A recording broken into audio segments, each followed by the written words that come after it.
नंद के लाल हर्यो मन मोर हो अपने मोतिन लर पोवत कांकर डार गयो सखी भोर बंक बिलोकन चाल छबीली रस किसरो मने नंद किशोर रस किसरो मने नंद किशोर कहीं कैसे मन रहित श्रवण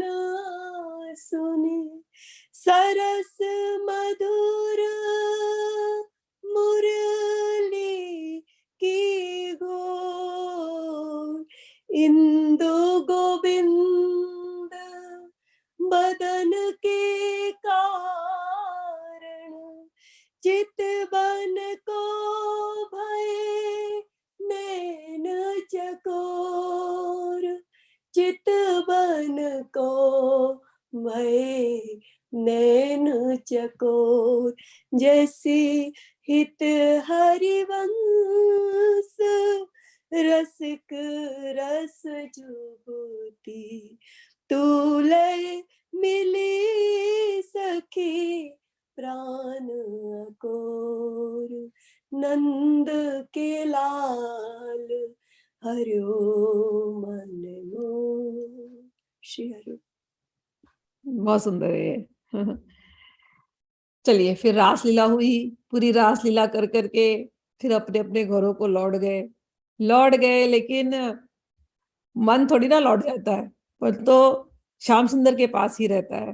तो राधा रानी खिड़की पर बैठी थी और बैठ करके वहां पर जो रात्रि की बेला थी, तो रात्रि में कोई मोती की माला टूट गई थी, तो वो सब लेकर के आए थे ये लोग घर पर, और उसको राधा रानी उस मोतियों को पो रही थी, उनको उनसे माला बना रही थी खिड़की पर बैठे बैठे।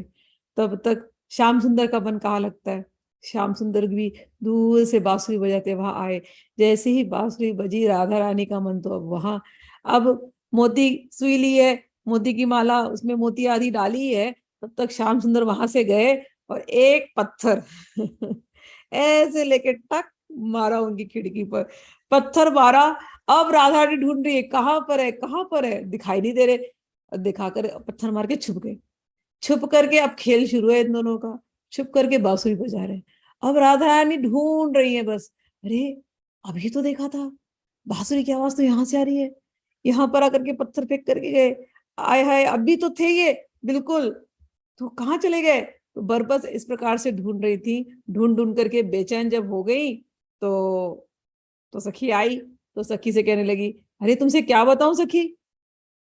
सखी बोलती क्या हुआ, कह रहे नंद के लाल हरियो मन मोर। सखी मैं क्या तुमसे कहूं, ये जो नंद का लाल है इसने मेरे मन को ही हर लिया है।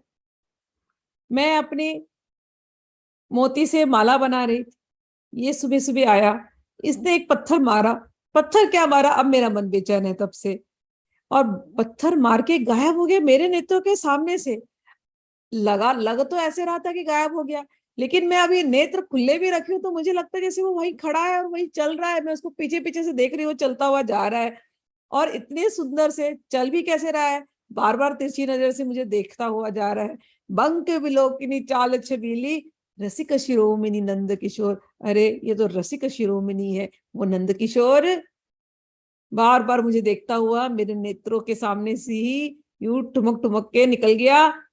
और क्या तुमसे कहूं, यहां तक भी ठीक था, लेकिन बांसुरी बजाता हुआ चला गया। अब पता नहीं कहाँ चला गया, कि मुझे जैसे लग रहा है मैं बांसुरी की धुन अभी तक मेरे कान में चल रही है।